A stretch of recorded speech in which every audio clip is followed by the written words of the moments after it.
What if I told you there was an entire world of anime that most of the Western fan base has yet to discover?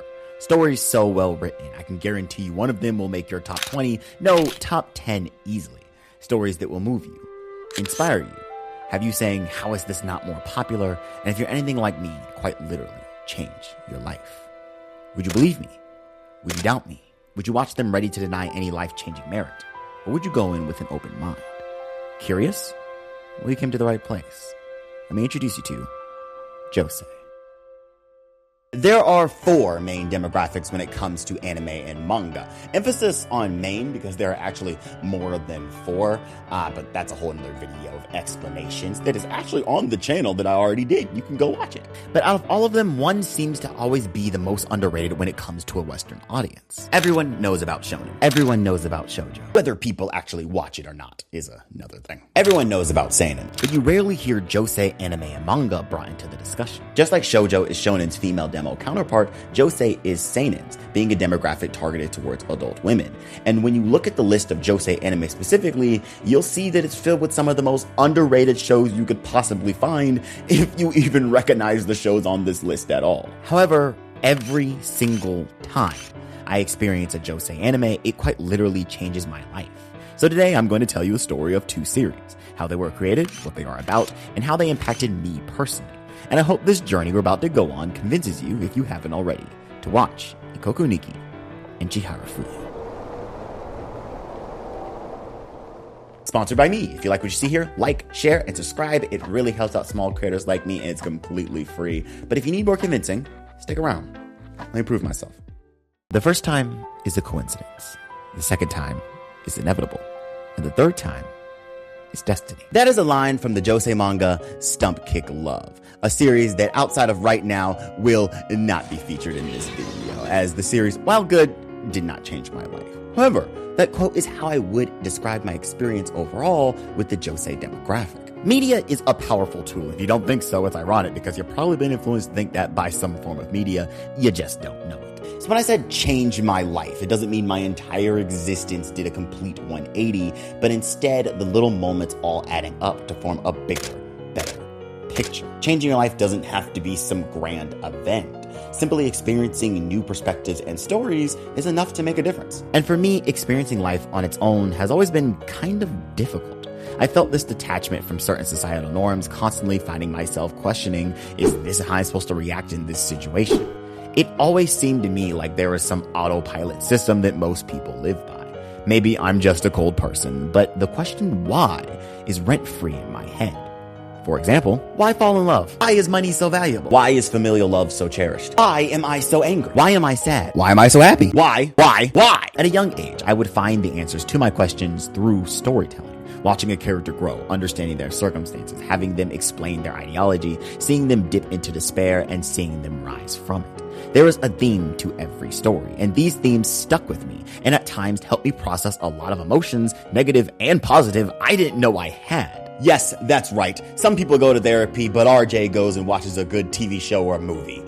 Not sure if that's better, but hey, here we are. And experiencing these several themes, like the author filling you in on another aspect of life that they simply had on their mind while they were writing. And if they're good, they most definitely will explain to you why. I'm a visual learner, so seeing the reason will always have a bigger impact than someone telling it to me. And there is no medium more visually stimulating than animation. For those who don't know, I am a filmmaker. I've been in love with watching and creating stories since watching Spirited Away as a child.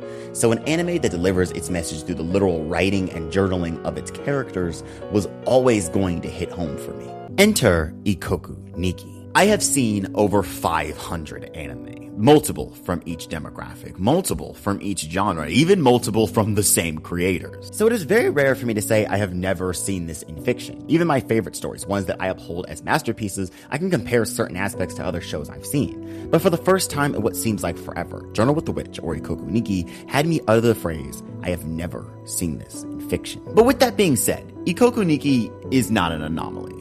I know that may sound contradicting, but let's rewind the clock and see how we got here. Tomoko Yamashita, a mangaka that has been successful way before starting Ikoku Nikki, since 2005 to be exact, as she has won several awards for her work. As I said, this series is not an anomaly. Yamashita got her start writing BL or boys love manga, and she has written 10 different successful works before Ikoku Nikki. Works across multiple demographics, I may add. Hopping from one demo to another, covering a wide range of topics to several gender-specific audiences. She has written for Josei magazines, BL magazines, and even seinen magazines.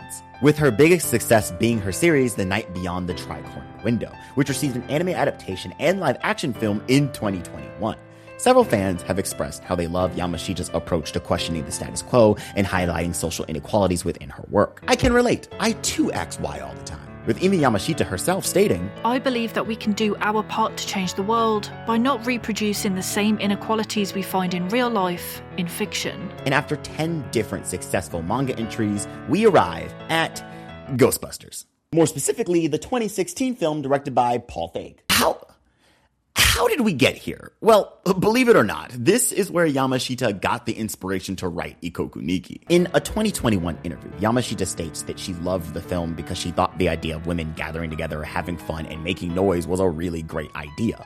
Further discussion with her editor led her wanting to tell a story about the connection between women, more specifically a younger girl finding comfort in her connections to the older women in her life. Of course, Ikoku Nikki is nothing like the 2016 Ghostbuster film, but Yamashita does state that this was indeed the starting point. Being a BL writer, one can already assume that Yamashita is a progressive person, but this was confirmed in another 2021 interview by the lady herself, and she stated that her work has become more politically progressive due to her viewing more foreign media. And honestly, I think her work was the better for it. I think all works are the better for it, but that's another video I'm not sure y'all are ready for right now. As Ikoku Nikki touches upon often discussed social issues in a way that makes you feel seen. It's about time for me to explain what this show is about. For those who don't know, Ikoku Nikki is a Josei manga turned anime by Tomoko Yamashita. Obviously, why else would I break down Yamashita's career? It follows Makio Kodai, a 35-year-old novelist who takes in her 15-year-old niece, Asa, after Asa's parents, Makio's sister and brother-in-law, tragically pass away in a car accident. The show explores their new dynamic and the way different people deal with grief, patriarchy, friendship, and loneliness. Makio's entire character is personally one of the most relatable characters in fiction for me because the way she shows her passion only through storytelling, as I explained earlier, I do the same, and her seeming kind of distant at other times is something I've been called out for doing a lot in my personal life as well. A lot of reflection is going on in this video. Her whole character is understanding the world through writing of any kind, and that's literally what I'm doing right now. Yamashita states that Makio's character was built from the design up, once again being inspired by foreign media, more specifically, Agents of S.H.I.E.L.D. This is gonna keep happening, just let me tie it all together. Yamashita states that she liked the face of Ming-Na Wen, who, if you're not cultured enough to know, is a very well-known American actress and the voice of Mulan. From there came Makio's design, and after talking with a novelist friend of hers, who Yamashita states is very mindful of her young female readers, Makio's personality and place in the story were born. So we're starting to see now where Makio being a novelist and the connection to the younger girls in her life came from. And if you can't tell by now, Makio is indeed my favorite character in this show, not only because I can relate to her, but also because she's a very genuine person. She's careful with her words because she truly means everything she says, and she finds no value in spending time on superficial, what I called earlier, autopilot human behaviors, which leads her to be less sociable than others, but what works for her, as every single action she takes drives home her iconic phrase to Asa at the start of the story. 前も言ったけど、あなたの感情はあなただけのもので、私がそれを責める権利はない。絶対に。While Asa is way more sociable, but she is still very much a child trying to find her own way of living. And I really appreciate this show's approach to her grief. It's not dramatized, it's melancholy, having the audience just sit with Asa's thoughts most of the time, taking us through her finding herself, as her tragic loss unfortunately was a wake-up call for her on so many levels. Now, you comment warriors are probably eager to type how several other pieces of fiction handle this exact topic, and you'd be right. The general premise of Ikoku Nikki is not the part I've never seen any other story do. Instead, it's how Ikoku Nikki handles it. In any other story with a similar premise, the narrative would frame Makio as Asa's new parental figure, as Makio basically gains a new daughter and Asa gains a new mother. However, Ikoku Nikki goes out of its way to constantly remind its audience that this will not be the case here. Having Asa and Makio stated several times, and episode 8 in particular drives this thesis home. In fact, I'm writing this section of the script right after watching that episode for the first time because I just had to jot my thoughts down while they were fresh. Makio is not Asa's new parent. In fact, she refuses to scold her, guide her, or comfort her as a parent would. And Asa kinda doesn't like that, stating, "I was longing for an absolute truth, but she didn't dare give it to me." So what is their relationship? Well, when asked about it, Yamashita said, "I want to depict relationships that don't have a name." This story isn't about two people coming together to deal with their loneliness. This is a story about how two people with loneliness deal with it in the same home. To Makio, loneliness is a friend. She finds comfort in solitude, and no, that is not a character flaw she needs to overcome. That's okay, and the story tells you as much. But to Asa, loneliness is a curse. For the first time in her life, she's alone to think of how she wants to live her life. And it's because of these two opposing ideologies that the moments they are supposed to be there for each other is something I've never seen a story do. No big emotional speech. No, here is how I made it through this. No, let me be the one to lift you up. But instead, an approach that allows two people, two individuals, to process their feelings alone. Now, this isn't me saying that these two don't care for one another. That's clearly not the case. But the approach that Yamashita took when writing this relationship is more like guardian and child rather than the mentor and student that most stories like this will take. I will not tell you how to feel, but I will tell you what you need to know to be around me. I will not guide you through life like a parent, but I will not baby you like a child. I will not replace your parents, but I will give you a shoulder to cry on. And somehow they feel closer that way because this show just feels so real, genuine even. Instead of doing this whole dramatic form of storytelling, Ikoku Nikki opts in to show you different ways of processing emotions. Sleeping for long periods of time, journaling, club activities, going through old memories, and my favorite and most important to this show, storytelling. The stories we tell are not escapes, although they can be used as such. They are representations of our own world. It's why you can experience something in real life and not fully understand it until you see it on the screen. It's why representation matters. And the series takes it even further than exploring grief. It also explores identity. With Emery coming to terms with her sexuality, Kasamashi ridding himself of patriarchal expectations, and even Makio's friends finding themselves by doing the same thing. And this is why Ikoku Nikki feels so refreshing to me. A story that is not dramatized for entertainment, but is still entertaining based on the subject matter and approach alone. And it also helps that I personally like when my stories touch upon these social issues. And hey, maybe you've seen this done in fiction before. I haven't. So this series will forever stand out to me as one of those first-time experiences. I'm getting in my anime review bag again, but getting back to the contradicting statement of this show not being an anomaly, it's an anomaly for me, not an anomaly period, meaning there was a whole demographic of stories out there like it. And Ikoku Nikki might be new to anime, but not new to the world. The manga came out in 2017 and has been winning awards since 2019. And it even has a live action film that came out in 2024. But as much as I love Ikoku Nikki and Yamashita's approach to telling this story, there is nothing wrong with dramatizing real life for entertainment. In fact, I argue you can reach similar heights if it's done right. And I need look no further than my favorite sports anime of all time.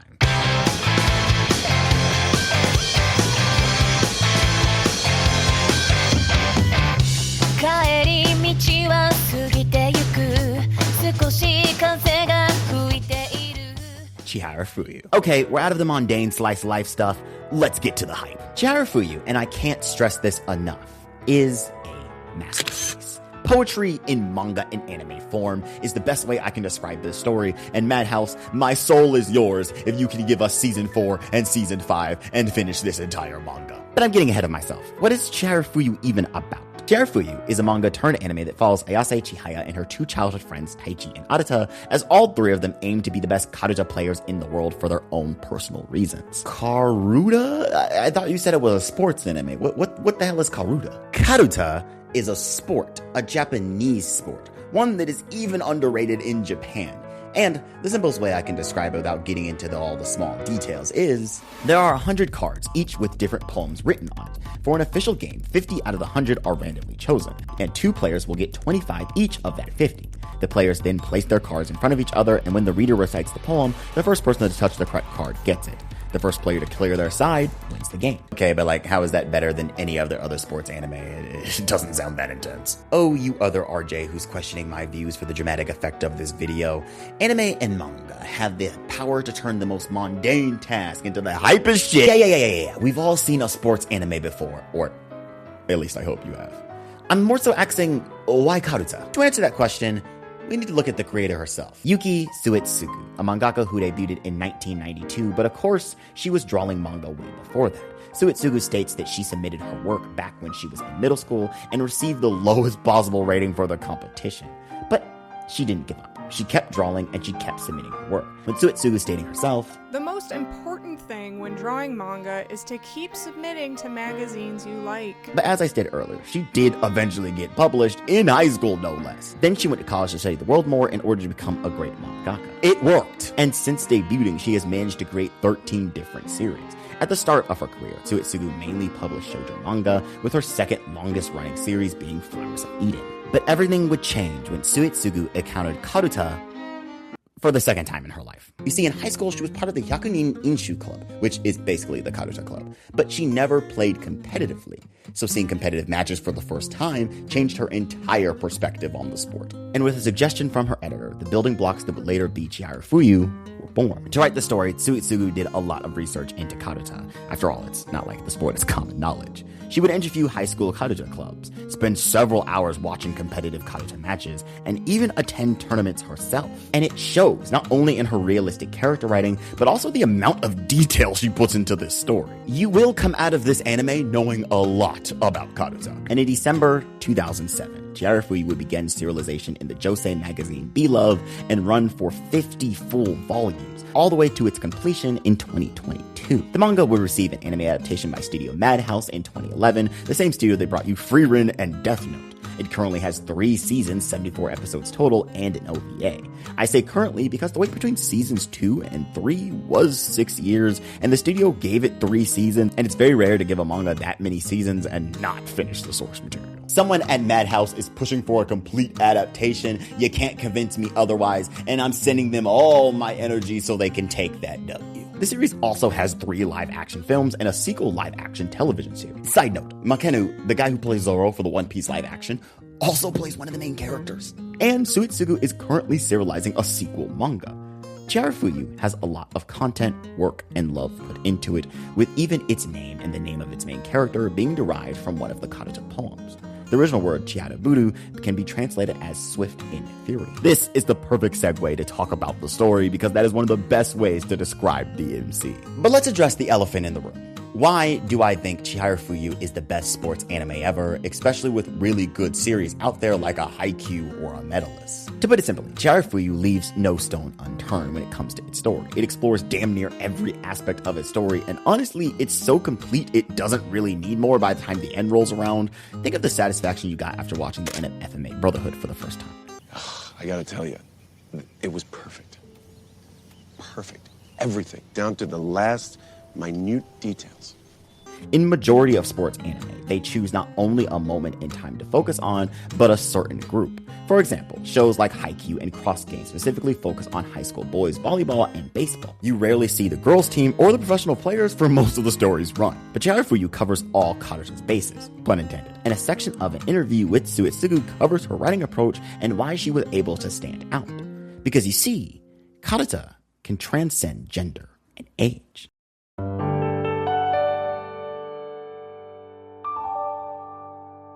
Notice when I was explaining the rules, I never said boys are up against boys, or girls are up against girls, or even high schoolers are up against high schoolers, because that's not always the case when it comes to Karuta. There are different tournaments where it is divided by sex or age, and there are competitions where everyone competes against everyone. In fact, the competitions where there are no divides are the majority. Suetsugu states, "There aren't many sports where a grandfather and a female elementary school student compete on equal footing, are there? It's possible because it's a competition of culture and intellect, not decided by physical strength.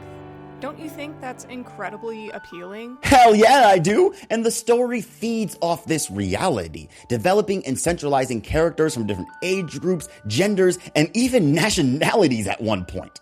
You don't have to worry about the writing of the female characters versus the writing of the male characters in Chihayafuru. Everyone is on that mat going for the gold. And although Chihayafuru does focus a lot on its main character's coming-of-age story, it also pays an equal amount of focus to the adult characters as well, to the point where most, if not all, the adult characters don't feel like mentors, but competition and rivals to our main cast. Chihaya, with her love and passion for the sport, begins to understand a lot about her life and life in general through playing, showing us just how far true passion can take someone.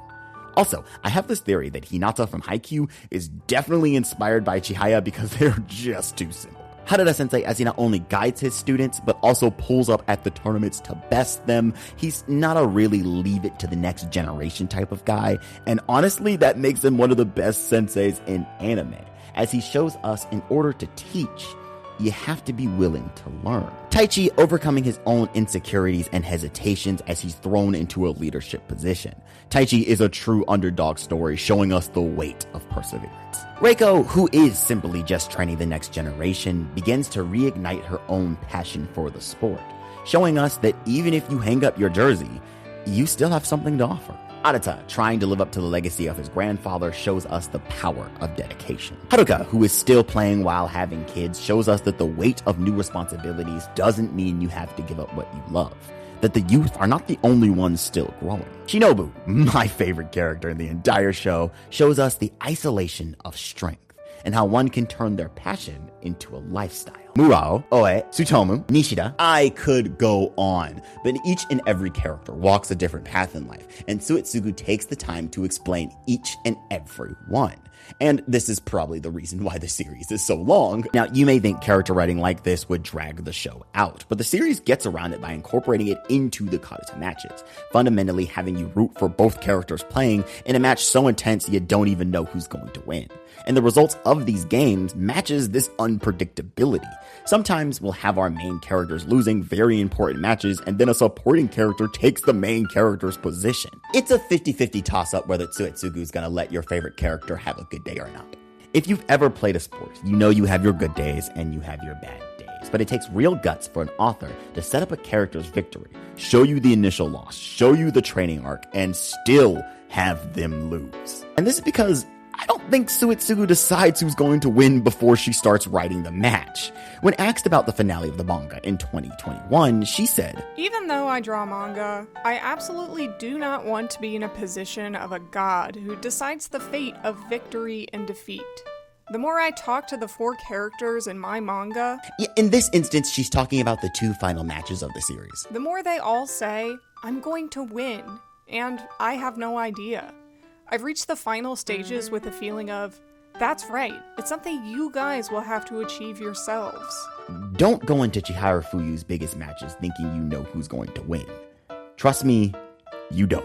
Speaking of being unable to predict the winner, the last thing that Chihayafuyu does that a lot of sports anime leave out or just gloss over is romance. Chihayafuyu has a very dedicated love triangle in its story. I'm not going to spoil who gets with who in the end, but it's a roller coaster of emotions, ups, downs, and debates, so much so that fans are still bringing up valid and story-proven points as to why which couples should have gotten together and which ones shouldn't. And it doesn't even stop at love triangles. Romance is built into this story and adds to the tension of the matches and motivations of the characters. You know, sort of kind of like in real life. Instead of just a few blush scenes, sweet moments, and plopping some characters together in the end, Suetsugu wrote an entire romance manga in the middle of my sports manga. Like, what? And it's brilliant, the greatest of all time, the GOAT! This shit means something to me, man! But make no mistake, Chihayafuru is a sports anime at the end of the day, with even Suetsugu stating that romance comes second because she wrote it from Chihaya's perspective of romance not being a priority. It's just so fleshed out and well done, you probably wouldn't even guess she was trying to write it as a secondary B plot.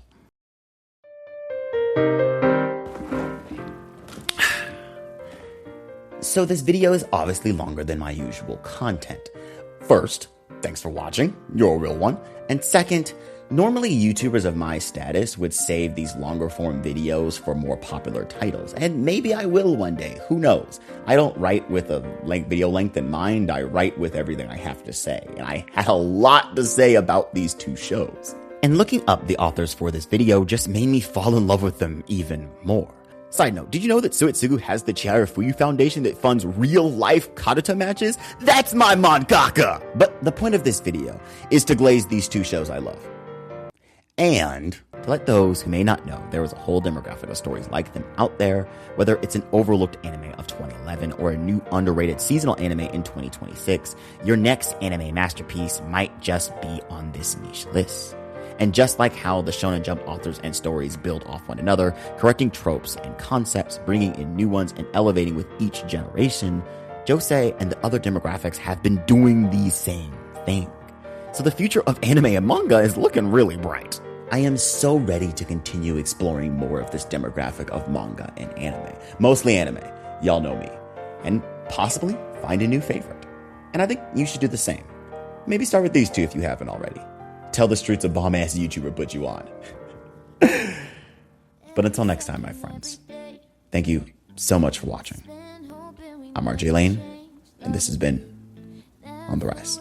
I kind of did Stump Kick Love dirty in the end. It's a good manga. You should read it. Okay, bye now.